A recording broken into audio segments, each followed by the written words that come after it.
¿qué tal? ¿Qué tal? ¿Cómo le va? ¿Bien? Buenas noches, un gusto. ¿Todo bien? Bueno, ¿lo vio ya a Galucio? Hoy asumió como gerente general. Lo vi... ¿Qué le pareció? Sí, lo vi en un diario digital y recién cuando pasaron el spot. Me pareció bien, Si este ¿Le creyó? ¿Le creyó? A ver, le creo mucho más a él que a cualquier dirigente político del gobierno que se hubiera plantado en esta nueva etapa de YPF a prometer profesionalidad, honestidad, una política energética, además.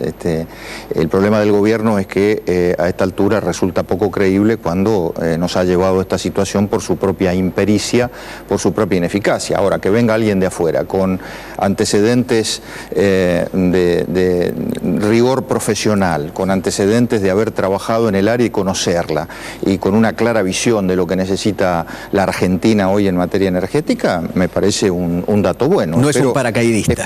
No es un paracaidista. La duda, o digamos el interrogante, es si el gobierno lo va a dejar desplegar todas las cosas que dijo hoy Galucio. Esa es su duda. A mí esa es mi duda, porque en verdad lo que hay detrás de todo esto, lo que hay detrás de YPF, es la política energética. Acá lo que tiene que cambiar es la política energética. El gobierno no ha tenido una política energética, ni buena ni mala, no la ha tenido. En realidad mala en los últimos años porque lo llevó a lo que ellos mismos calificaron como un desastre. Me acuerdo todavía, resuenan en el eco del Senado las palabras de Kicillof cuando fue a presentar el proyecto de YPF, que habló de tantas cosas graves que habían hecho los españoles, pero entre las cosas que dijo es que esto era un virtual estado de desastre, ¿no? La situación energética. Asumiendo que no habían controlado ese desastre. Sí, lo tenía al lado a De Vido y a Cameron, los responsables del desastre en los últimos 9 años. Por lo tanto, a ver, a mí me parece que habiendo transcurrido ya 3 o 4 días después de que la votación en el Congreso y después de que esto se transformó en una ley, hay que poner las cosas en su justo término. YPF no es la política energética. YPF es parte de esa política. Está claro que es mejor tenerla como herramienta del Estado y no fuera del Estado. Esta fue la razón por la que nosotros apoyamos en general este proyecto, pero está mucho más claro que para que las cosas se resuelvan, se solucionen y podamos salir de este estado de desastre en materia energética, hay que cambiar la política totalmente. Suponga que usted es presidente de la República en el 2015. Sí. Llega a la presidencia y se encuentra con esta empresa. ¿Qué hace? ¿La deja así como está? Lo primero que le diría es que si yo fuera presidente en el 2015, tendría YPF dentro de la órbita del Estado. Igual la utilizaría como herramienta, pero por eso mismo hemos votado ahora. Lo digo esto porque hay quienes han dicho que en caso de ser gobierno en el 2015 les gustaría tener YPF dentro del Estado, pero ahora no se animaron a votarla a favor. Por supuesto. Entonces hay que ser coherente, hay que tener una línea de coherencia. Ahora, insisto que el gobierno que asuma en el 2015 se puede encontrar con una situación peor que la que está ahora, y eso ya sería mucho más que un desastre, si el gobierno no cambia su política energética, sino empieza a desandar el camino de las cosas que se han hecho mal. En el tema de precios, no se puede estar pagando precios internos de 2 y pico a los productores locales, de 10 y pico al gas que se trae de Bolivia, y de 16 o 18 ahora, o 17 nos enteramos, al gas que viene en los barcos. Es una política errática. Tampoco se puede generar incertidumbre e inseguridades en un área en donde se necesita generar credibilidad y confianza para que vengan inversiones. Son todas las cosas que el gobierno no ha hecho en este caso. Entonces, en el 2015, si el gobierno no cambia, las cosas pueden estar peor. Si a partir de ahora el gobierno se da cuenta de los errores, no solamente con un Galucio en YPF, sino cambiando también los funcionarios que se han equivocado en el área de la Secretaría de Energía y en el área del Ministerio de Planificación, y desanda el camino, yo le diría, bueno, probablemente en el 2015 estemos mejor y hayamos dado algunos pasos para lograr el autoabastecimiento, que, bueno es recordar, este país tuvo desde el año 87, desde que Daniel Montamat se hizo cargo de la presidencia de YPF en el gobierno de Alfonsín, hasta el año 2010. Durante todos esos años, el país tuvo autoabastecimiento energético. Este gobierno lo modificó y perdimos el autoabastecimiento en los últimos 2 años. A ver, yo era chico y me acuerdo que en la época de Alfonsín, presidente de la República, había cortes programados de electricidad. Era un desastre. sinceramente era un desastre. Nosotros en materia de hidrocarburos... Yo me acuerdo que mi mamá miraba un planito, mi papá miraba un planito en el diario que decía E1, A2, qué sé yo, los cortes. Pero teníamos autoabastecimiento a partir del 87, y ese es un dato incontrastable.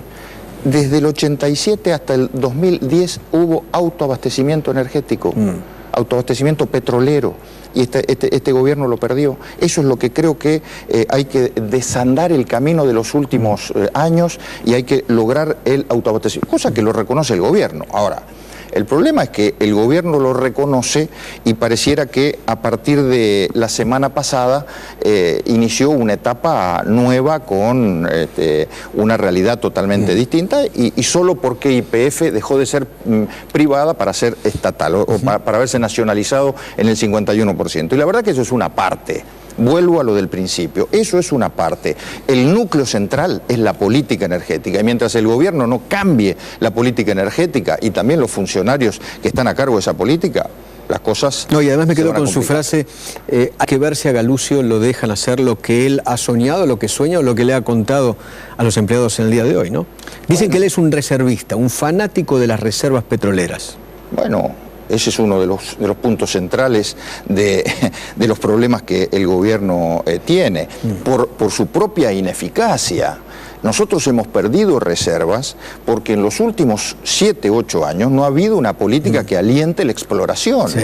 Porque además no se alentaba la exploración porque no se alentaba tampoco la producción.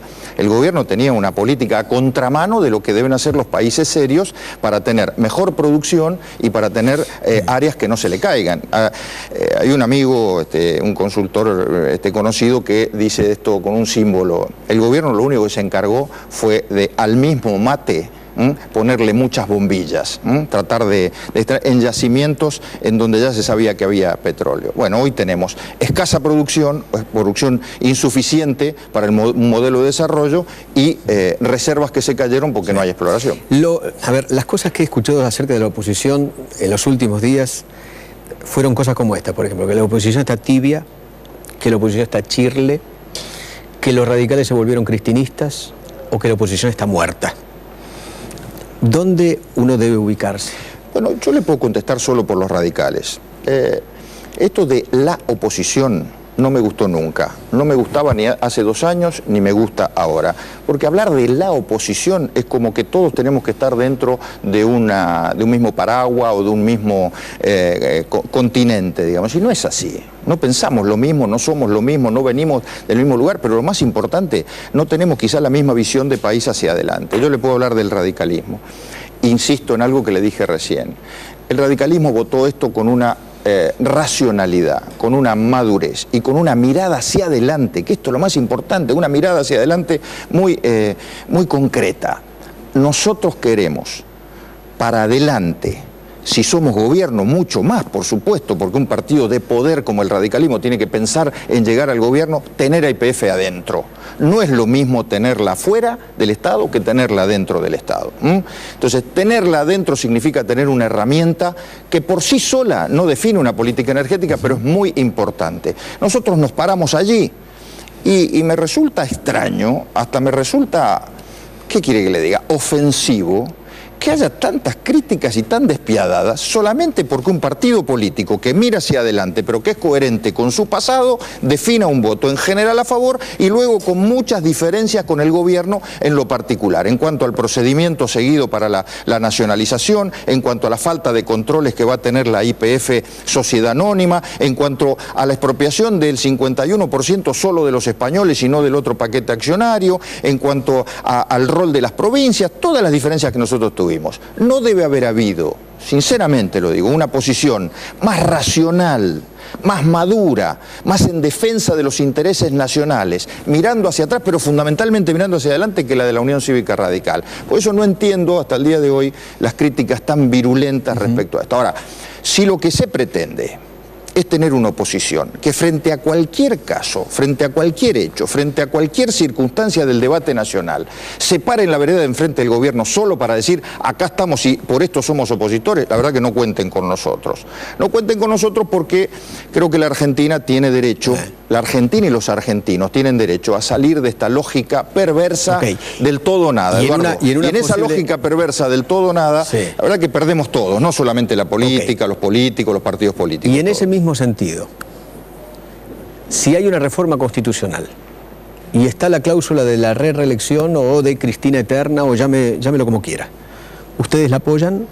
Pero hace falta que uno explique que el radicalismo jamás va a apoyar una cosa de esa naturaleza. Bueno, pero además no vamos a apoyar la reforma. El radicalismo a ver, no vamos a apoyar la reforma. Lo hizo con el Pacto de Olivos y con eso fue otra cosa. La reforma del 94 era otra cosa. Hacía un montón de tiempo que en la Argentina no se reformaba la Constitución y había que obtener nuevas herramientas para una democracia que desde el 83 a la fecha empezaba a consolidarse. Ahora, reformar hoy la Constitución bajo cualquier excusa, la excusa del parlamentarismo, la excusa de un federalismo nuevo, no sé, cualquier excusa, nuevos derechos sociales y demás, bajo cualquier excusa, esconde la verdadera intención, que es la de buscar la reelección que hoy se le impide a la presidenta. Pero esto es un problema político del kirchnerismo, que no tiene cómo reemplazarla y que se dan cuenta que si no ponen a la presidenta de nuevo en carrera, lo que se viene para adelante es todo. Esto que decía Rossi, usted le preguntaba recién, la Cámpora, la Kirchner, la Juan Domingo, la esto, la otro. Mire,